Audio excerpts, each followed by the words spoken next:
এক যুগ পর সেনাকুঞ্জে খালেদা জিয়া উপভোগ করলেন সশস্ত্র বাহিনী দিবসের সংবর্ধনা অনুষ্ঠান। সুযোগ দিতে পেরে গর্বিত ডক্টর ইউনূস।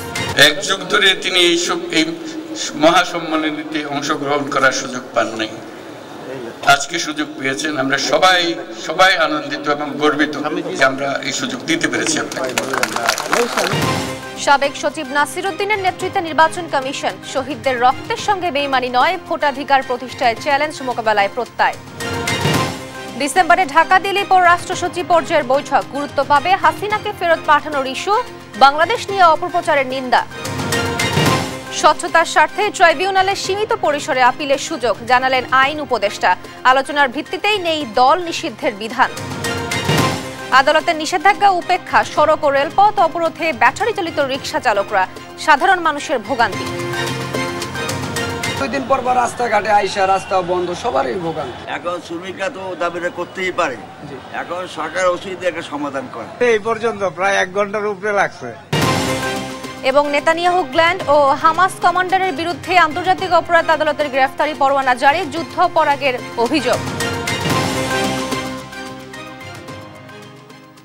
সংবাদ রাতে দেখছিলেন টিএমটি বার সংবাদ শিরোনাম, সঙ্গে আছি আমি তোয়া আফরোজ। দেশ গঠনে সশস্ত্র বাহিনী সবসময় জনগণের পাশে দাঁড়িয়েছে। বিকেলে সেনাকুঞ্জের সশস্ত্র বাহিনী দিবস 2024-এর সংবর্ধনা অনুষ্ঠানে প্রধান অতিথির বক্তৃতায় এমন মন্তব্য করেন প্রধান উপদেষ্টা ডক্টর মোহাম্মদ ইউনূস।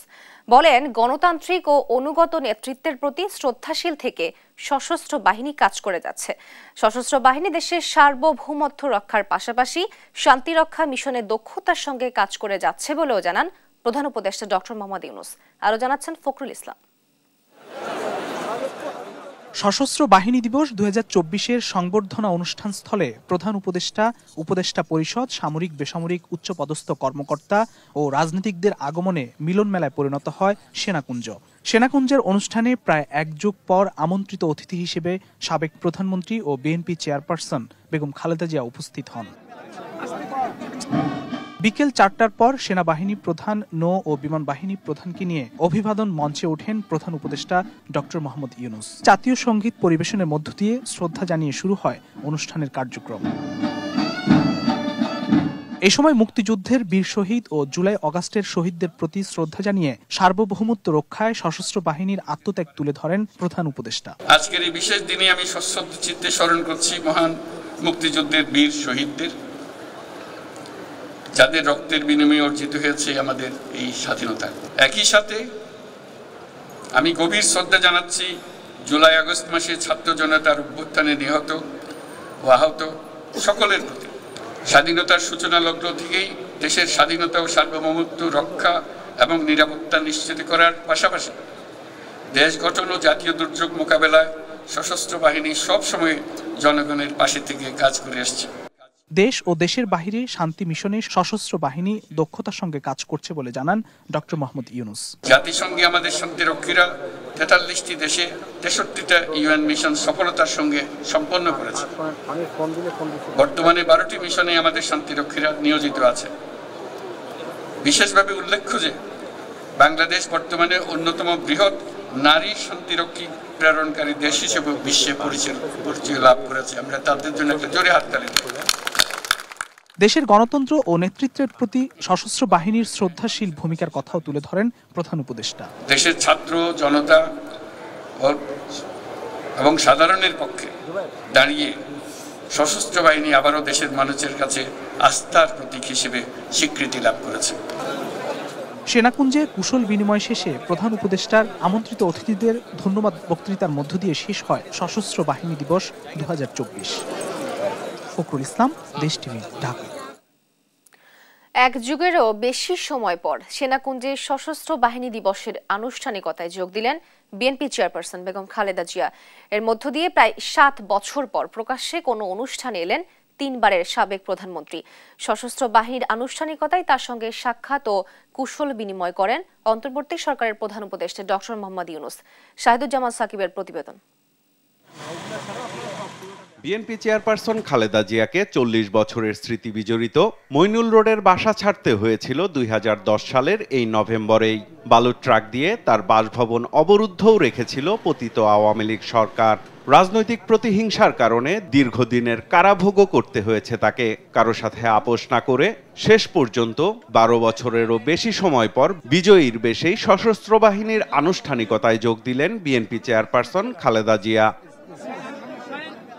সেনাকুঞ্জে সশস্ত্র বাহিনীর সংবর্ধনায় যোগ দেওয়ার মধ্য দিয়ে প্রায় 7 বছর পর প্রকাশ্যে এলেন খালেদা জিয়া।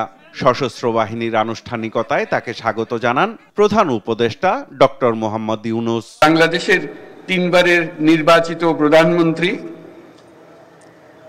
বীর মুক্তিযোদ্ধা শহীদ রাষ্ট্রপতি জিয়াউর রহমানের স্ত্রী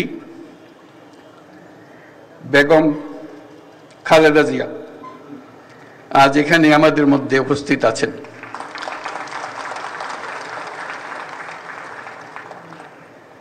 এক যুগ ধরে তিনি এই মহাসম্মেলনীতে অংশগ্রহণ করার সুযোগ পান নাই, আজকে সুযোগ পেয়েছেন। আমরা সবাই আনন্দিত এবং গর্বিত যে আমরা এই সুযোগ দিতে পেরেছি আপনাকে। পরে সেখানে খালেদা জিয়ার সঙ্গে কুশল বিনিময় করেন অন্তর্বর্তী সরকারের প্রধান উপদেষ্টা ডক্টর মোহাম্মদ ইউনূস। সশস্ত্র বাহিনীর অনুষ্ঠানে যোগ দেন বিএনপি মহাসচিব মির্জা ফখরুল ইসলাম আলমগীর সহ আমন্ত্রিত দলের আরো 26 নেতা। অনুষ্ঠানে এসে উপস্থিত সাইফুল রিপন, দেশ টিভি, ঢাকা। মানুষ যাতে পছন্দের প্রার্থীকে ভোট দিতে পারে সেই ব্যাপারে সর্বোচ্চ চেষ্টা থাকবে বলে জানিয়েছেন নবনিযুক্ত প্রধান নির্বাচন কমিশনার এএমএম নাসির উদ্দিন। বলেন, জুলাই আগস্টের আন্দোলনে মানুষের রক্তের সঙ্গে বেইমানি করা সম্ভব নয়, এজন্য সর্বোচ্চ চেষ্টা থাকবে তার। আরো জানাচ্ছেন শিউলি রায়। অবসরপ্রাপ্ত সচিব এএমএম নাসির উদ্দিনের নেতৃত্বে 5 সদস্যের নতুন নির্বাচন কমিশন গঠন করে বৃহস্পতিবার। প্রজ্ঞাপন জারি করে মন্ত্রিপরিষদ বিভাগ। এই কমিশনের উপরে থাকবে পরবর্তী জাতীয় সংসদ নির্বাচন আয়োজনের ভার। নবনিযুক্ত প্রধান নির্বাচন কমিশনার নাসির উদ্দিন বলেন, 2014 সাল থেকে মানুষ ভোট দিতে পারেনি। গত জুলাই আগস্টের আন্দোলনে অনেক মানুষ প্রাণ দিয়েছে। এই আন্দোলনের মূল বিষয় ছিল ভোটের অধিকার নিশ্চিত করা। আমি মনে করি যে একটা free, fair and credible election জাতিকে উপহার দিতে হবে। সবার দাবির মধ্যে অনেকগুলো দাবির মধ্যে মূল দাবিটা ছিল যে মানুষের ভোটের অধিকার প্রতিষ্ঠা। মানুষ ভোট দিতে চেয়েছে, যার একটা মুক্ত পরিবেশে, উন্মুক্ত পরিবেশে তাদের পছন্দের প্রার্থীকে ভোট দিতে চেয়েছে, যেটা মানুষ বঞ্চিত ছিল, পারে নাই। নির্বাচনের সব দলের অংশগ্রহণের বিষয়ে নানা রকম আলোচনা রয়েছে। এই ব্যাপারে নিজের অবস্থান স্পষ্ট করেন প্রধান নির্বাচন কমিশনার। ফ্রি, ফেয়ার এবং ক্রেডিবল ইলেকশন যাতে উপহার দিতে পারি, তার সেই লক্ষ্যে আমি আমার সর্বশক্তি দিয়ে আমি চেষ্টা করব এবং সংশ্লিষ্ট সবার সহযোগিতা নিয়ে আমি এই কাজটা করতে চাই। আপনাদের সহযোগিতা চাইবে, সবারই সহযোগিতা চাইবে। জুলাই আগস্টের আন্দোলনে মানুষের রক্তের সঙ্গে বেইমানি করা সম্ভব নয়, এই জন্য সর্বোচ্চ চেষ্টা থাকবে। এখনকার প্রেক্ষাপটে এই দায়িত্বটা আরো অনেক বেশি, বিশেষ করে মানুষ রক্ত দিয়েছে, অনেক ছেলেপেলে রক্ত দিয়েছে। এখন যদি আমরা একটু ব্যর্থ হই, এদের রক্তের সাথে বেইমানি করা হবে, এদের রক্তের সাথে মুনাফিকি করা হবে। এই মুনাফিকি আমরা করতে পারবো না, এই বেইমানি আমরা করতে পারবো না। এই বয়সে এসে এই বেইমানি করার মতো মন মানসিকতা আমাদের নাই। কারণ তাদের যে প্রত্যাশা কড়ায় গন্ডায় বুঝিয়ে দেওয়ার চেষ্টা আমি করব। নতুন নির্বাচনে নির্বাচন কমিশনার হিসেবে থাকছেন সাবেক অতিরিক্ত সচিব আনোয়ারুল ইসলাম সরকার, সাবেক জেলা ও দায়রা জজ আব্দুল রহমানেল মাসুদ, সাবেক যুগ্ম সচিব বেগম তাহমিদ আহমেদ এবং অবসরপ্রাপ্ত ব্রিগেডিয়ার জেনারেল আব্দুল ফজল মোহাম্মদ সানাউল। শিউলি রায়, দেশ টিভি, ঢাকা। ডিসেম্বরে ঢাকা নয়াদিল্লি পররাষ্ট্র সচিব পর্যায়ের বৈঠক রয়েছে। সেখানে প্রাধান্য পাবে শেখ হাসিনাকে ফেরত পাঠানোর ইস্যু। বৃহস্পতিবার বিকেলে পররাষ্ট্র মন্ত্রণালয়ের ব্রিফিংয়ে এ কথা জানান পররাষ্ট্র মন্ত্রণালয়ের মুখপাত্র তৌফিক আহসান। বলেন, ভারতের বিভিন্ন গণমাধ্যমে বাংলাদেশ নিয়ে চলা অপপ্রচার দু দেশের সম্পর্কের জন্য মোটেও কাম্য নয়। শিউলি রায়ের আরও একটি প্রতিবেদন। সাপ্তাহিক সংবাদ সম্মেলন করেন পররাষ্ট্র মন্ত্রণালয়ের মুখপাত্র। এই সময় ভারত বাংলাদেশের মধ্যে চুক্তি ও সমঝোতার পূর্ণ মূল্যায়নের বিষয়ে 100 দিনের অগ্রগতি নিয়ে কথা বলেন তৌফিক হাসান। বলেন, অগ্রগতি সীমিত, তবে আগামী দিনে উন্নতি হবে বলেও আশা তার। জানান আগামী ডিসেম্বরে ভারত বাংলাদেশে সচিব পর্যায়ে বৈঠক হবে। এতে দুই দেশের সম্পর্কের আরও গতিশীলতা বৃদ্ধি পাবে। সাংবাদিকদের প্রশ্নের জবাবে পররাষ্ট্র মন্ত্রণালয়ের মুখপাত্র তৌফিক হাসান বলেন, ভারতের বিভিন্ন গণমাধ্যমে বাংলাদেশ নিয়ে অপপ্রচার চলছে। এটি দুই দেশের সম্পর্কের জন্য মোটেও কাম্য নয়। এই বিষয়ে ভারতের হাই কমিশনারকে অবগত করা হয়েছে। ভারতের বিভিন্ন গণমাধ্যমে বাংলাদেশ নিয়ে যে অপপ্রচার চলছে সেটি আমরা বাংলাদেশে অবস্থিত ভারতীয় হাই কমিশনকে বিভিন্নভাবে সময়ে জানিয়েছি। আমরা ভারতীয় কর্তৃপক্ষকে এটি জানিয়েছি যে আমাদের দুদেশের পারস্পরিক যে বন্ধুত্বপূর্ণ সম্পর্ক রয়েছে তার পরিপ্রেক্ষিতে এই ধরনের বাংলাদেশ নিয়ে অপপ্রচার মোটেই কাম্য নয়। এছাড়াও সাবেক প্রধানমন্ত্রী শেখ হাসিনাকে দিল্লি থেকে ফেরানোর উদ্যোগ নিতে এখনো আনুষ্ঠানিকভাবে কোনো নির্দেশনা পায়নি ঢাকা বলে জানান তিনি। ইন্টারপোলের মাধ্যমে যোগাযোগ করা হয়েছে বা সেরকম তো আলাদা একটা সেক্টর আছে, বাট সরকারিভাবে যেহেতু এটা আসলে পররাষ্ট্র সম্পর্কিত বিষয়, কারণ যেহেতু উনি বিদেশে আছেন, এটা আসলে পররাষ্ট্র মন্ত্রণালয়ের মাধ্যমে যাওয়াটাই শ্রেয়, বাট অফিসিয়ালি কিন্তু আমরা এখনো পাইনি। এদিকে সরাসরি ফ্লাইট চালুর বিষয়ে পাকিস্তান থেকে বাংলাদেশ অনুরোধ পেয়েছে বলে জানান তৌফিক হাসান। বলেন, বিষয়টি বেসামরিক বিমান চলাচল কর্তৃপক্ষ যাচাই করছে। শিউলি রায়, দেশ টিভি, ঢাকা। বিচারিক শুদ্ধতার জন্য আন্তর্জাতিক অপরাধ ট্রাইব্যুনালের অন্তর্বর্তীকালীন আদেশের বিরুদ্ধে আপিলের বিধান রাখা রয়েছে বলে জানিয়েছেন আইন উপদেষ্টা আসিফ নজরুল। সকালে আন্তর্জাতিক অপরাধ ট্রাইব্যুনাল পরিদর্শন শেষে আন্তর্জাতিক অপরাধ ট্রাইব্যুনাল সংশোধন অধ্যাদেশের বিষয়ে জানতে চাইলে একথা বলেন তিনি। বলেন, আপিলের সুযোগও সীমিত আকারে থাকবে। এ সময় সবার সঙ্গে আলোচনা করেই এই অধ্যাদেশ রাজনৈতিক দল নিষিদ্ধের বিধান রাখা হয়নি বলেও জানান আইন উপদেষ্টা। ওই তো বলেছি, সবাই মিলে চিন্তা করেছে যে এই বিচারের শুদ্ধতা রক্ষার জন্য রাজনৈতিক দলের ইস্যু আনা উচিত না। তো আমি কালকেই বলেছি ভাই, আপিলের অনুমতি রাখা হয়েছে অন্তর্বর্তীকালীন আদেশের বিরুদ্ধে। এটা বিচার বিলম্বিত করা শামিল কিনা অনেকেই মনে করছেন এটা কোনো চক্রান্ত, মানে জুলাই আগস্টের বিপ্লবের সাথে এটা বিচারের শুদ্ধতার জন্য করা হয়েছে এবং খুব সীমাবদ্ধ ক্ষেত্রে। ডক্টর মোহাম্মদ ইউনূসের বিরুদ্ধে শ্রম আইন লঙ্ঘনের 5টি ও মানহানির একটি মামলা বাতিল করেছেন হাইকোর্ট। বৃহস্পতিবার মামলার শুনানি শেষে ডক্টর মোহাম্মদ ইউনূসের আইনজীবী বলেন, শ্রম আইনে যারা মামলা করেছিলেন তাদেরকে চুক্তিভিত্তিক নিয়োগ দেওয়া হয়। চুক্তির মেয়াদ শেষ হওয়ায় তারা বাদ পড়েন। আর মানহানির মামলার বিষয়ে তিনি বলেন, জাসদের একজন নেতা 2011 সালে এই মামলাটি করেন, যাকে রাজনৈতিক মামলা বলা যেতে পারে। মামলার রায়ের ক্ষেত্রে ডক্টর মোহাম্মদ ইউনূসের প্রধান উপদেষ্টা হওয়ার বিষয়টি কোনো প্রভাব ফেলেনি বলে জানান তিনি। এই প্রত্যেকটা মামলায় কিন্তু আমি রুল এবং স্থগিতাদেশ 5 আগস্টের আগে পেয়েছি। সুতরাং মামলাগুলোর মেরিট না থাকলে পরে সে সময় হাইকোর্ট বিভাগ রুল বা স্থগিতাদেশ দিত না। আওয়ামী লীগের সমাবেশে গ্রেনেড হামলার বহুল আলোচিত 21 আগস্ট মামলার আপিল ও ডেট রেফারেন্সের ওপর হাইকোর্টের শুনানি শেষ হয়েছে। এখন রায় হতে পারে যে কোনো দিন। বৃহস্পতিবার বিচারপতি AKM আসাদুজ্জামান ও বিচারপতি সৈয়দ এনায়েত হোসেনের বেঞ্চ শুনানি শেষে রায় ঘোষণার অপেক্ষামন রাখেন।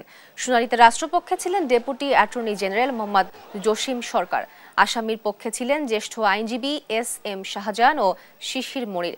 বিএনপি জামায়াত জোট সরকারের আমলে 2004 সালের 21 আগস্ট বঙ্গবন্ধু এভিনিউতে আওয়ামী লীগের সভাপতি শেখ হাসিনার ওই সমাবেশে গ্রেনেড হামলা চালিয়ে 24 জনকে হত্যা করা হয়।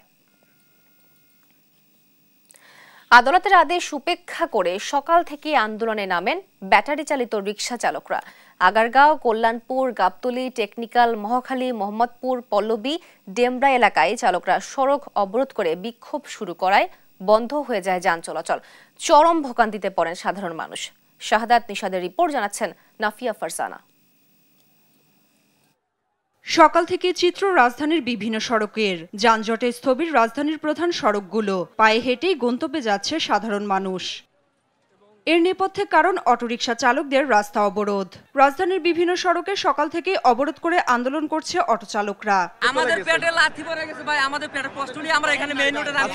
প্রত্যেকটা মানুষের পেট আছে, তার ফ্যামিলি আছে, তার বাসা ভাড়া দেওয়া লাগবে, এইটি পাবো কোথায় আমরা? তবে তাদের এই আন্দোলন সাধারণ মানুষের ভোগান্তি নিয়ে গেছে চরম পর্যায়ে। সকাল থেকে অফিসগামী ও শিক্ষার্থীদের চলাচলে চাপ বেশি থাকলেও ঘন্টার পর ঘন্টা গণপরিবহনে বসে থেকে যখন কুল পেল না তখন হাঁটার উপরেই ভর করে চলছে মানুষ। 2 দিন পর রাস্তাঘাটে আইসা রাস্তা বন্ধ, সবারই ভোগান্তি। আমি আসি প্রায় ঘন্টাখানিক হবে, 1 ঘন্টা ধরে এই অটোরিকশাওয়ালাদের দাবি দেওয়ার কারণে আমরা ওদের সাথে কথা বলতেছি, আমরা নেগোসিয়েশন করতেছি, আমরা চেষ্টা করতেছি, দেখা যাক। প্রতিনিয়ত এসব আন্দোলনে সাধারণ মানুষের ভোগান্তি এড়াতে সংশ্লিষ্টদের নজর দেওয়ার আহ্বানও জানান সাধারণ মানুষ। এখন শ্রমিকরা তো দাবিটা করতেই পারে, এখন সরকার উচিত একটা সমাধান করে। বুধবার ঢাকা মহানগর এলাকার সড়কে ব্যাটারি চালিত অটোরিকশার চলাচল 3 দিনের মধ্যে বন্ধ বা বিধিনিষেধ আরোপ করতে নির্দেশ দিয়েছেন হাইকোর্ট। নাফিয়া ফারজানা, দেশ টিভি, ঢাকা। দেখছেন সংবাদ রাত। ডেঙ্গুতে একদিনে 9 জনের মৃত্যু হয়েছে। একই সময়ে হাসপাতালে ভর্তি হয়েছেন আরও 1214 জন। বৃহস্পতিবার স্বাস্থ্য অধিদপ্তরের দেওয়া সংবাদ বিজ্ঞপ্তিতে এ তথ্য জানানো হয়েছে। চলতি বছর এখন পর্যন্ত ডেঙ্গুতে মারা গেছেন 436 জন। তাদের মধ্যে 215 জন পুরুষ ও 221 জন নারী। মোট আক্রান্ত হয়েছেন 84,368। স্বাস্থ্য অধিদপ্তর জানায় সারা দেশের বিভিন্ন সরকারি ও বেসরকারি হাসপাতালে বর্তমানে 3,882 জন ডেঙ্গু রোগী ভর্তি আছেন। 24 ঘন্টায় 1,335 জন হাসপাতাল থেকে ছাড়া পেয়েছেন, যার মধ্যে ঢাকায় 1,560 জন। বাকি 2,322 জন ঢাকার বাইরে বিভিন্ন বিভাগে।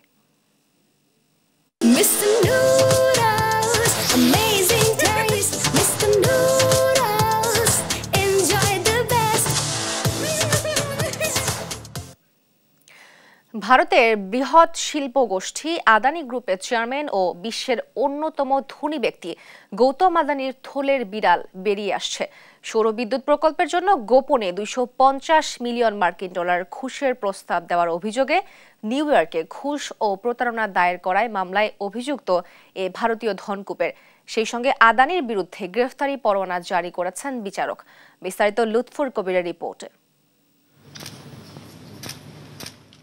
গৌতম আদানি, যাকে নিয়ে রয়েছে অহরহ বিতর্ক, এবার বেরিয়ে আসছে থলের বিড়াল। ঘুষ ও প্রতারণার কাণ্ডে ফেঁসে যাচ্ছেন বিশ্বের অন্যতম শীর্ষ ধনী ভারতের আদানি গ্রুপের চেয়ারপারসন গৌতম আদানি। আদানির বিরুদ্ধে যুক্তরাষ্ট্রের নিউ ইয়র্কে ঘুষ ও প্রতারণার অভিযোগে দায়ের করা হয়েছে মামলা। এ নিয়ে মার্কিন প্রসিকিউটররা জানান, মামলায় গৌতম আদানি, তার ভাতিজা সাগর আদানি সহ অভিযুক্ত করা হয়েছে আরও 6 জনকে। সূত্রের বরাতে বিবিসি জানায়, তার বিরুদ্ধে 25 কোটি ডলার ঘুষ লেনদেনের ষড়যন্ত্র এবং বিনিয়োগকারীদের কাছে তথ্য গোপন করে যুক্তরাষ্ট্রের বাজার থেকে অর্থ সংগ্রহের চেষ্টার অভিযোগ আনা হয়েছে এ মামলায়, যা করা হয় অত্যন্ত গোপনে। যুক্তরাষ্ট্রের স্থানীয় সময় বুধবার নিউ ইয়র্কে ফৌজদারি অভিযোগ দায়ের করা হয়। আদালতের নথিতে এসেছে, গৌতম আদানি ও সাগর আদানির বিরুদ্ধে একজন বিচারক গ্রেপ্তারি পরোয়ানা জারি করেছেন। ওই পরোয়ানা বিদেশি আইন প্রয়োগকারী সংস্থাগুলোর কাছে হস্তান্তরের পরিকল্পনা করছেন। এ ঘটনায় তোলপাড় ভারতে। ধারণা করা হচ্ছে প্রতারণায় বড় ধাক্কা খেতে পারে তার প্রতিষ্ঠান। এই প্রশ্নে মার্কিন উপসহকারী অ্যাটর্নি জেনারেল লিসা মিলার বলেন, আদানি ও তার সহযোগীরা নবায়নযোগ্য জ্বালানি প্রতিষ্ঠানের জন্য কাজ পেতে ভারতীয় কর্মকর্তাদের 25 কোটি ডলার ঘুষ দেওয়ার সিদ্ধান্ত নেন, আর এতে তাদের লাভ হতো 200 কোটি মার্কিন ডলার। যদিও এ বিষয়ে মুখ বন্ধ আদানি গ্রুপের। 62 বছর বয়সী ধনকুবের গৌতম আদানির সঙ্গে সুসম্পর্ক আছে প্রধানমন্ত্রী নরেন্দ্র মোদীর। এই সম্পর্ক কাজে লাগিয়ে দিনের পর দিন সুবিধা নিচ্ছেন বলে অভিযোগ দেশটির বিরোধীদের। লুৎফর কবির, নিউজ ডেস্ক, দেশ টিভি। কৃত্রিম সংকট তৈরি করে বাজার অস্থিতিশীল করতে চাইলে কঠোর ব্যবস্থা নেওয়ার হুঁশিয়ারি দিয়েছেন বাণিজ্য উপদেষ্টা শেখ বশির উদ্দিন। গুটি কয়েক ব্যবসায়ীর কাছে বাজার জিম্মি থাকবে না বলেও জানান তিনি। বৃহস্পতিবার সকালে চট্টগ্রাম সার্কিট হাউসের টিসিবির পণ্য বিতরণ ও দ্রব্যমূল্য নিয়ে মতবিনিময় সভায় বাণিজ্য উপদেষ্টা কথা বলেন। বাজারে স্বস্তি না ফেরা পর্যন্ত টিসিবির কার্যক্রম চলবে বলেও জানান তিনি। এ সময় বিক্রেতাদের পাইকারি থেকে খুচরা সব পর্যায়ে ক্রয় বিক্রয় রসিদও সংরক্ষণ করতে জোর দেন বাণিজ্য উপদেষ্টা। তারা দেখেছেন যে বাজারে বেশ কিছু পণ্যে অলরেডি একটা পজিটিভ অবস্থান তৈরি হয়েছে। অলরেডি পেঁয়াজের দাম কমতে শুরু করেছে। আশা করি আলুর দামও শীঘ্রই নেমে আসবে। যতদিন না নামে ততদিন পর্যন্ত টিসিবি একেবারে নিবিড়ভাবে বাজারে থাকবে। আমরা অতদিন পর্যন্ত থাকব যতদিন পর্যন্ত বাজারে একটা স্বস্তিজনক অবস্থা পরিপূর্ণভাবে না চলে আসে। দেখছেন সংবাদ রাত।